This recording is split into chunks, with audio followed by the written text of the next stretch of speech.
کذالک یطبع اللہ علی قلوب الکافرین، اور اس طریقے سے اللہ تعالی انکار کرنے والوں کے دلوں کے اوپر مہر لگا دیتا ہے۔ کافر کا مطلب انکار کرنے والا راہ حق سے۔ لیکن اب ان ساری باتوں کو آپ نے جوڑنا ہے، قرآن ایک پورا مقدمہ ہے، قرآن میں آپ پک اینڈ چوز نہیں کر سکتے کہ ہر ایک چیز کے بعد آ رہا ہے کہ اللہ تعالیٰ نے دلوں پر مہر لگا دی۔ اس کا بلیم اللہ کو نہیں دیا جا سکتا کہ چونکہ اللہ نے مہر لگائی ہوئی تھی تو اس لیے لوگوں نے اگلے انبیاء کی بستیوں کے ہلاک ہونے سے عبرت حاصل نہیں کی۔ ایسا نہیں ہے، اللہ کی مہر واجب ہوتی ہے، یہ نہیں ہے کہ اللہ تعالیٰ جس پہ دل کرتا ہے مہر لگاتا جاتا ہے، جس پہ اس کی چاہت آئے مہر لگا دیتا ہے، نہیں۔ کچھ لوگ کام ایسا کرتے ہیں کہ اس کے بعد ان کے اوپر اللہ تعالیٰ کا ڈیوائن جو سٹیمپ والا سسٹم ہے وہ ایپلیکیبل ہو جاتا ہے۔ یہ دنیا میں بھی اللہ تعالیٰ نے فزیکل لاز رکھے ہوئے ہیں، اس طرح اللہ تعالیٰ کے کچھ مورل لاز بھی ہیں۔ دنیا میں فزیکل لاز کیا ہے کہ اب جو لوگ امیونٹی پاور جن کی کم ہے، اگر وہ سخت سردیوں میں ننگے پاؤں پھریں گے تو ٹھنڈ لگ جائے گی۔ آپ چھوٹے بچوں کو دیکھ لیں، عموماً جو لوگ ایک سیولائزڈ زندگی گزار رہے ہوتے ہیں وہ اتنے زیادہ ان کی امیونٹی اسٹرانگ نہیں ہوتی ہے، ونریبل ہوتے ہیں۔ تو ان بچوں کو آپ دیکھیں، ایک دن وہ ٹوپی پہن کے نہ جائیں سردیوں میں، اور موٹر بائک پہ آپ نے ان کو ٹینکی پہ بٹھایا ہوا ہو، شام کو نزلہ زکام شروع، ٹھنڈ لگ جائے گی۔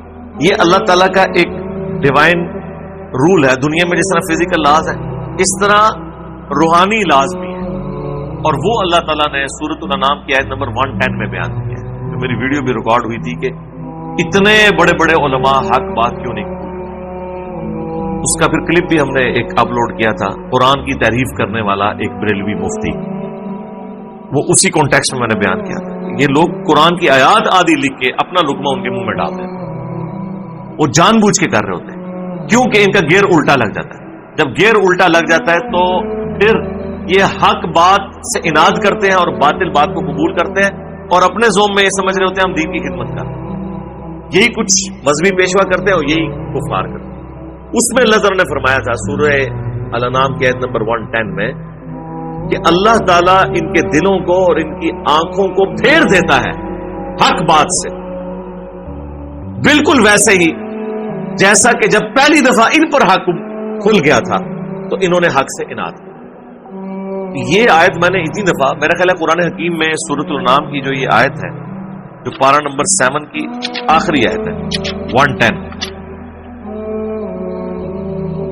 وَنُقَلِّبُ أَفْئِدَتَهُمْ وَأَبْصَارَهُمْ كَمَا لَمْ يُؤْمِنُوا بِهِ أَوَّلَ مَرَّةٍ، اور ہم پھیر دیتے ہیں ان کے دلوں کو، ان کی عقل کو اور ان کی آنکھوں کو اس بات سے کہ وہ حق قبول نہ کریں، جس طرح کے کما لم یؤمنوا بہ اول مرہ، کہ جب یہ بھی ایمان نہیں لے کر آئے تھے پہلی دفعہ جب ان پر حق کھل گیا تو اللہ کی طرف سے ان پر مہر لگ۔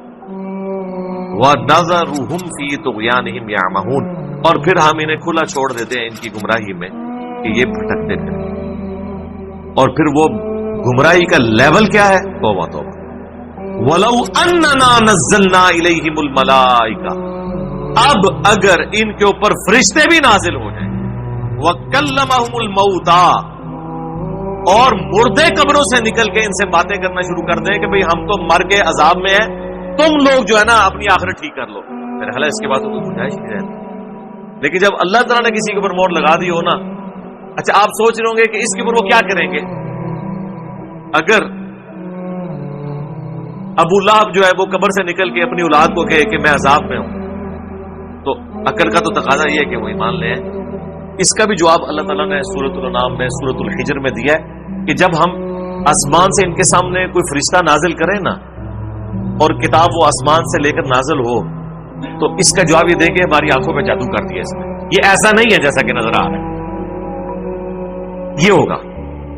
یعنی اگر ابو لہب قبر سے نکل کے اپنے ماننے والوں کو کہے گا نا کہ میں نے آخرت دیکھ لی ہے، تو جس کے دل کے اوپر اللہ نے مہر لگائی ہوئی ہے نا، وہ کہے گا نہیں اے ساڈے ابا جی نہیں، یہ ساڈے تے جادو کرتے تھے، کیونکہ اللہ تعالیٰ نے ظاہر ہے اس کو بیلنس تو کرنا ہے نا، کوئی نہ کوئی ایسا سے، اور وہ اللہ نے بتا دیا کہ کیا ہو، جیسا کہ اللہ تعالیٰ نے فرمایا کہ اگر ہم ان کی خواہش کے اوپر فرشتے کو پیغمبر بناتے نا، ابھی تو یہ کہہ رہے ہیں کہ کوئی فرشتہ کیوں نہیں نازل ہوا، تو اللہ تعالیٰ فرما رہا ہے کہ اس لیے کہ سورہ بنی اسرائیل میں اگر زمین پر فرشتے آباد ہوتے تو فرشتوں میں پیغمبر ہوتا. اب چونکہ انسان آباد ہیں انسانوں میں. پھر اللہ تعالیٰ نے فرمایا کہ اگر ہم ان کی خواہش کے اوپر فرشتوں میں سے پیغمبر بنا بھی دیتے نا تو پھر یہ کسی اور دھوکے میں مبتلا ہو جاتے. اور میں آپ کو بتا دوں کیا ہوتا. وہ کہتے ہیں یہ تو فرشتہ ہے، اسے کیا پتا کہ جب بھوک لگے تو کیا تکلیف کاٹنی پڑتی ہے، اسے تو پسینہ آتا ہی نہیں ہے، اسے تو نیند آتی ہی نہیں ہے، یہ میرے لیے آئیڈیل کیسے ہو سکتا ہے. یہ بہانہ بھی تو تھا نا تیار. اس بہانے سے تو بہتر یہ ہے کہ ایک انسان کو پیغمبر بنایا جائے، اور وہ جو دوسری باتیں کرتے ہیں نا کہ اس پہ فرشتہ کیوں نہیں نازل ہوا، اس بہانے کو اوور کم کر لیا کرے. وہی بات پنجابی والی کہ آٹا گوندھنا ہندی کیوں ہے. بہانہ تو کوئی نہ کوئی بنا لیتے ہیں. یعنی اس سے اندازہ کریں کہ اللہ تعالیٰ بھی کوئی کام کرے نا، بہانے بنانے والے اس میں بھی بہانے نکالیں. تو یہ ایک چیز واضح ثبوت ہے. یہ ایک ایگزامپل کہ حق بات اگر اللہ بھی بیان کرے تب بھی انکار کرنے والوں کے پاس بے شمار بہانے موجود ہیں. جو ہم پنجابی میں کہتے ہیں کہ دل بے ایمان تے اجتا ٹھہر، کہ اگر دل بے ایمانی پہ اترا ہوا ہو تو لیم ایکسکیوزز اور بہانے اور جھوٹے دلائل بے شمار ہوتے ہیں، کیونکہ آپ نے بات ماننی نہیں. تو اللہ تعالیٰ بھی انسان کی اس مکاری کو تسلیم کر رہا ہے کہ انسان اتنا مکار ہے کہ اگر اس نے میری بات بھی نہیں ماننی ہوگی نا تو اس کے پاس بہت سارے دلائل. سرکار اگر اللہ کی بات کے اگینسٹ اتنے سارے بہانے لوگوں کے پاس موجود ہیں بھاگنے کے، نصیحت شاہی کوئی نہیں. اس لیے پھر نبی کو بھی کہا گیا کہ وما علینا الا البلاغ، آپ کا کام نہیں ہے سوائے اس کے کہ پہنچا دیا. اللہ تعالیٰ نے سورہ الرعد میں یہاں تک فرمایا کہ اگر ہم قرآن کو اس طرح کی کتاب بناتے ہیں نا کہ قرآن پڑھنے سے پہاڑ چلنا شروع کر دیتے تب بھی لوگ ایمان نہ لے کر. ہاں جی، کیا کہتے ہیں ہماری نظر بندی ہوگی. وہ ایک بہانہ تو ہر جگہ موجود ہے نا. تو یہاں پہ بھی اللہ تعالیٰ فرما رہا ہے کہ ان پہ اگر فرشتے بھی نازل ہو جائیں، مردے ان سے نکل کے کلام کریں، وَحَشَرْنَا عَلَيْهِمْ كُلَّ شَيْءٍ قُبُولًا، اور ہر وہ چیز جس کا ان سے وعدہ کیا گیا ہے ان کی آنکھوں کے سامنے آ جائے، یعنی قیامت بھی قائم ہو جائے. مَا كَانُوا لِيُؤْمِنُوا، تو یہ ایمان نہیں لے کر إِلَّا أَن يَشَاءَ اللَّهُ، ہاں اگر اللہ ہی چاہے کہ زبردستی کسی کو ایمان دے دے کہ وہ اپنا فتویٰ واپس لے لے، جو مور لگائی ہے وہ اٹھا لے، یا پیغمبر کی دعا قبول ہو جائے. جس طرح کہ صحیح مسلم میں آتا ہے کہ حضرت ابو ہریرہ کہتے ہیں کہ میری ماں بہت گالیاں دیتی تھی نبی علیہ السلام کو. ایک دن میں بڑا تنگ آیا، میں نے کہا یا رسول اللہ آپ دعا کریں اسی طریقے سے یہ ایمان لے. بس کوئی قبولیت کا وقت تھا، اللہ کے نبی نے ہاتھ اٹھائے. حضرت ابو ہریرہ کہتے ہیں میں نے وہاں سے دوڑ لگا دی، اور جب گھر پہنچا تو میری ماں نے کہا کہ باہری رو میں غسل کر رہی ہوں اور مجھے رسول اللہ کے پاس لے جاؤ، میں اسلام قبول کروں. اب یہ وہ چیز ہے جو ایک سمجھ لیں دھوس اور زبردستی کے ساتھ اللہ تعالیٰ نے کسی کو ایمان دے دیا، یعنی اس سے مور اٹھا لی. ادروائز اس طرح کے کیسز بڑے کم ہوتے ہیں. جیسا جامع ترمذی میں حدیث ہے، نبی علیہ السلام نے دعا کیا اللہ عمر بن خطاب اور عمر بن حشام یعنی ابو جہل اور عمر فاروق رضی اللہ تعالیٰ عنہ، ان دونوں میں سے ایک کو ایمان کی دولت دے دے. اچھا اب لوگ کہتے ہیں کہ یہ دونوں کیوں نہیں حضور نے مانگ لیے؟ اس لیے کہ اللہ نے آفر یہ دی تھی کہ ایک دے دوں گا تیری دعا کے بعد. ویسے تو ایک بھی نہیں تھا ملنا، لیکن جب حضور علیہ السلام نے دعا کی تو پھر اللہ نے کہا کہ ٹھیک ہے پھر ایک دے دوں گا. تو انہوں نے پھر نبی علیہ السلام نے دعا کی کہ اچھا اگر تو نے ایک دینا تو مجھے اتنی چوائس دے دے کہ میں 2 بندے چوز کر لوں جو ڈومیننٹ ہوں. ویسے تو ان سے بھی زیادہ ڈومیننٹ ایک اور بندہ تھا، وہ ویسے ہی اللہ نے حضور کی جولی میں ڈال دیا، حمزہ ابن عبد المطلب.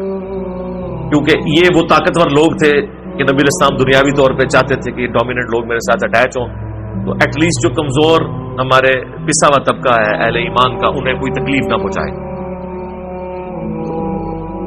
حضرت حمزہ تو پہلے ہی ایمان لا چکے تھے، تو پھر حضور نے حضرت حمزہ کے بعد جو 2 بندے تھے جن میں سے کوئی ایک حضور مانگنا چاہ رہے تھے، پھر آپ نے 2 کی دعا کی، ان دونوں میں سے ایک جو ہے نا مجھے عطا فرما. اور وہ پھر قرہ جو ہے حضرت عمر فاروق کے نام نکلا، ورنہ حاج ابو جہل بھی جو ہے وہ بھی رضی اللہ عنہ ہوتا. ٹھیک ہے نا. تو یہ ایک معاملہ الگ ہے. یہ اللہ نے کہا الا ان یشاء اللہ، ہاں اگر اللہ چاہے نا پھر وہ وقتی طور پہ کسی سے مور اٹھا لے، یہ ایک الگ بات ہے. ولکن اکثرہم یجہلون، لیکن اکثر لوگ جو ہے نا وہ جہالت کا شکار رہتے ہیں، کم فہمی کا شکار رہتے ہیں اس حوالے سے۔ ربنا لا تزغ قلوبنا بعد اذ هديتنا وهب لنا من لدنك رحمة انك انت الوهاب، آمین۔